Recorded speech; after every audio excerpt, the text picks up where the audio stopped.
Hi friends, మన job hub Telugu ఛానల్కి welcome. ఈరోజు మనం ఎంతగానో ఎదురు చూస్తున్నటువంటి రైల్వే సెక్టర్ నుంచి మరో నోటిఫికేషన్తో మీ ముందుకు వచ్చాను. రైల్వే సెక్టర్లోని అతి ముఖ్యమైనటువంటి ఐఆర్సిటిసి నుంచి కొత్త నోటిఫికేషన్ రిలీజ్ కావడం జరిగింది. నోటిఫికేషన్ రిలీజ్ అయినటువంటి డేట్ 14/7/2026 నోటిఫికేషన్ రిలీజ్ అయింది. నోటిఫికేషన్ నెంబరు 2026 ఐఆర్సిటిసి నుంచి రిలీజ్ కావడం జరిగింది. అదేవిధంగా ఈ నోటిఫికేషన్ కంప్లీట్గా ఇంటర్వ్యూ బేస్డ్ ఆధారంగా చేసుకొని సెలక్షన్ ప్రాసెస్ జరుగుతుంది. నోటిఫికేషన్లోని పోస్టులు నేమ్స్ వచ్చి టూరిజం మానిటర్స్. ఈ పోస్ట్ అనేవి కంప్లీట్గా కాంట్రాక్ట్ బేసిక్ విత్ 2 yearsగా తీసుకోవడం జరుగుతుంది. తర్వాత మన పర్ఫార్మెన్స్ని చూసి కాలాన్ని పొడిగించే అవకాశం కూడా ఎక్కువగా ఉంటుంది. పోస్ట్ నేమ్ వచ్చేసరికి టూరిజం మానిటర్స్. మొత్తము 5 రకాల పోస్టులు కలిగి ఉన్నాయి. ఈ పోస్టులని క్యాస్ట్ల వారీగా చూసుకొని రిజర్వేషన్ కల్పించడం జరిగింది. ఎస్సీకి 15%, ఎస్టీకి 7.5%, ఓబీసీకి 27%, పీడబ్ల్యూబీడీకి 4%, ఈడబ్ల్యూఎస్కి 10%, ఎక్స్ సర్వీసెస్ మ్యాన్కి 10% వరకు ఉంది. మోడ్ ఆఫ్ ది సెలక్షన్, ఇది కంప్లీట్గా ఇంటర్వ్యూ బేస్డ్ ఆధారంగానే సెలక్షన్ ప్రాసెస్ అనేది జరుగుతుంది. ఇది మనకి ఎంతో ముఖ్యమైనదిగా మనం చెప్పొచ్చు. ఇంటర్వ్యూ బేస్డ్ ఆధారంగా మనకి అతి తక్కువ మోతాదులో మాత్రమే నోటిఫికేషన్స్ రిలీజ్ కావడం జరుగుతుంది. మరియు education qualifications 3 years bachelor degree with టూరిజంలో కంప్లీట్ చేసిన వాళ్ళు ఎలిజిబుల్, లేదా 3 years bachelor degree normal degree complete చేసి 1 year diploma with travel and టూరిజంలో కంప్లీట్ చేసిన వాళ్ళు ఎలిజిబుల్. ఇంకొక ఆపర్చునిటీ కూడా ఇచ్చారు. 3 year బ్యాచిలర్ డిగ్రీ లేదా 2 years పోస్ట్ గ్రాడ్యుయేషన్ డిగ్రీ డిప్లొమాలో ట్రావెలింగ్ లేదా టూరిజంలో కంప్లీట్ చేసి ఉండాలి. మరి ఎక్స్పీరియన్స్ కూడా ముఖ్యంగా ఇక్కడ చెప్పారు. మినిమం టూరిజం అండ్ ట్రావెలింగ్లో ఒక 1 year ఎక్స్పీరియన్స్ ఉండాలి. 1 year ఎక్స్పీరియన్స్, 2 years ఎక్స్పీరియన్స్ కూడా ఉండాలి. 1 year ఎక్స్పీరియన్స్ ఉన్న, 2 years ఎక్స్పీరియన్స్ ఉన్న వాళ్ళందరూ కూడా ఎలిజిబుల్. రెమ్యూనరేషన్ అంటే శాలరీస్, జీతభత్యాలు ఏ విధంగా ఉంటాయి ఇక్కడ చెప్పారు. బేసిక్ శాలరీ అనేది 30,000 వరకు మనకి వస్తుంది. వాటిలో అలవెన్సెస్ ఇవన్నీ కూడా కలుపుకొని మనకి మొత్తంగా 35,000 వరకు స్టార్టింగ్ శాలరీ అనేది ఉంటుంది. ఇది ఎంతో బెస్ట్ ఆపర్చునిటీగా మనం చెప్పవచ్చు. ఏజ్ లిమిట్ 35 years ఉన్న వరకు ఎవరైనా కూడా అందరూ కూడా ఎలిజిబుల్, అందరూ అప్లై చేయడానికి ఎలిజిబుల్గా ఉంటుంది. దీనిలో SC, OBC, PWD, ex services మ్యాన్కి కొంతమేర ఏజ్ రిలాక్సేషన్ కూడా వర్తిస్తుంది friends. Place of the posting, ఈ నోటిఫికేషన్లో సెలెక్ట్ అయిన వాళ్ళకి ఎక్కువగా తమిళనాడు, కేరళ, కర్ణాటక వంటి ప్లేసెస్లో పోస్టింగ్ అనేది ఇవ్వడం జరుగుతుంది. సెలక్షన్ ప్రాసెస్, మనం ఇందాక చెప్పుకున్నట్టుగా ఈ సెలక్షన్ ప్రాసెస్ అంతా కూడా మనకు ఇంటర్వ్యూ బేస్డ్ ఆధారంగా మాత్రమే జరుగుతుంది. మనం తీసుకుని వచ్చినటువంటి కాపీసు, సర్టిఫికేట్స్ వీటన్నిటిని ఆధారంగా చేసుకొని passport size photos, photographs, original documents కూడా మనం వెళ్ళేటప్పుడు కంపల్సరీగా తీసుకుని వెళ్ళాలి. Attached copies, document 2 recent passport size ఫొటోస్ని కూడా తీసుకుని వెళ్ళాలి.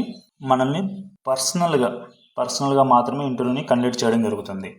ఈ విధంగా కండక్ట్ చేసిన తర్వాత ఒక పోస్ట్కి మినిమం ఒక 5 members సెలక్షన్ చేస్తారు. వీటిలో ఆధారంగా చేసుకొని మన సెలక్షన్ ప్రాసెస్ అనేది జరుగుతుంది. మెడికల్ ఫిట్నెస్ తర్వాత కేటగిరీ. ఈ సెలక్షన్ ప్రాసెస్ అంతా కంప్లీట్ అయిన తర్వాత ఐఆర్సిటిసి వాళ్ళు సపరేట్గా మనకు ఒక మెడికల్ కండక్ట్ చేస్తారు, మెడికల్ ఫిట్నెస్ని కండక్ట్ చేస్తారనమాట.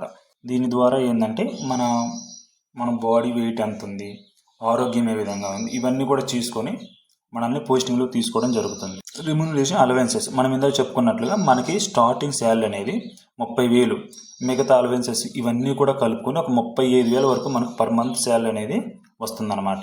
డైలీ అలవెన్సెస్, మనం పనిచేసే దాన్ని బట్టి మనకు డైలీ అలవెన్సెస్ కూడా వస్తుందన్నమాట. 350 వరకు డైలీ అలవెన్స్ అనేది వస్తుంది. లోడింగ్ ఛార్జెస్ ఇవన్నీ కూడా మనకి అన్నీ కూడా వర్తిస్తాయి. ఇవన్నీ కూడా అలవెన్సెస్గా మనం చెప్పవచ్చు. National holiday allowances, loading charges ఇవన్నీ కూడా మనం ఏంటంటే రైల్వే సెక్టర్లో పనిచేస్తున్నప్పుడు ఇవన్నీ కూడా మనకు వర్తిస్తాయి. మనకి చాలా రకాల బెనిఫిట్స్ అనేవి వస్తాయి ఫ్రెండ్స్.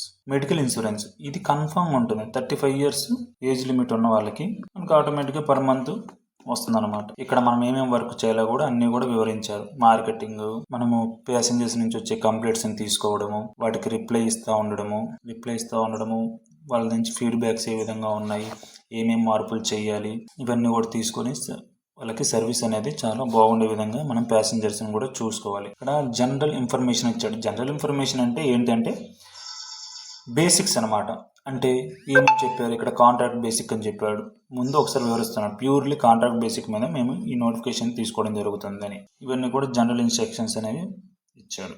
మనము వాకిన్ ఇంటర్వ్యూకి అటెండ్ అవ్వాల్సినటువంటి ప్లేస్ అన్నమాట ఇది.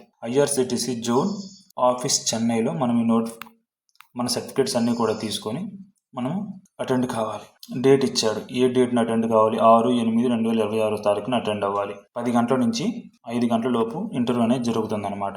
Address the rain tree place number 9 MC చెన్నైలో అటెండ్ అవ్వాలి. ఇక్కడ నోట్ అని ఏమి ఇచ్చాడంటే నోటిఫికేషన్ని మేమేం పొడిగించాము, ఆ డేట్ లోపు కంప్లీట్ అవుతుందని చెప్పి మనకు వివరించాడు. ఇది వచ్చేసరికి అఫీషియల్గా మనకి ఇచ్చినటువంటి ఫామ్. దీన్ని ఫిలప్ చేసుకొని మన సర్టిఫికేట్స్ అన్నీ కూడా అటాచ్ చేసుకొని మనం ఇంటర్వ్యూ టైంకి వెళ్ళి అటెండ్ అవ్వాలి. ఇక్కడ మన ఫోటో, మన నేమ్స్, ఫాదర్ నేము, మన కేటగిరీ ఏమిటి, అడ్రస్ ఆధార్ కార్డులో ఉన్నది ఏమిటి అదే రాయాలి. మొబైల్ నెంబరు, ఈమెయిల్ ఐడి, మన ఆధార్ కార్డులో ఉన్న మళ్ళీ పర్మనెంట్ అడ్రస్, మనం ఏ తారీఖున జన్మించాము, జెండర్ ఏంటి, మేలా ఫీమేలా, మనకు మ్యారీడ్ అయిందా లేదా, ఆధార్ నెంబరు, మన సర్టిఫికేట్స్ పూర్తి సమాచారం, వాటి యొక్క మార్కులు, ఎక్కడ చదివాము, ఇవన్నీ కూడా ఇంటరు, గ్రాడ్యుయేషన్, పోస్ట్ గ్రాడ్యుయేషన్, ఇవన్నీ కూడా సమాచారం అనేది ఈ బాక్స్లో నింపాలి. మనకి లాంగ్వేజెస్, ఏమేమి లాంగ్వేజెస్ వచ్చు, రాయగలమా, చదవగలమా, ఇవన్నీ కూడా డాక్యుమెంటెడ్ అటాచ్డ్ ప్రూఫ్స్ అన్నీ కూడా ఇక్కడ ఇవ్వాలన్నమాట. ప్రతిదానికి కూడా ఎడ్యుకేషన్ క్వాలిఫికేషన్స్, మన సిగ్నేచర్ పెట్టాలి. మనం ఎక్కడ అటెండ్ అవుతామో వాటి యొక్క ప్లేసు, డేటు అన్నీ కూడా మెన్షన్ చేయాలి. ఈరోజు చూసారు కదా ఫ్రెండ్స్, మరో కొత్త నోటిఫికేషన్తో మీ ముందుకు వస్తాను. మీకు ఈ వీడియో నచ్చినట్లయితే లైక్ అండ్ సబ్స్క్రైబ్ చేయండి.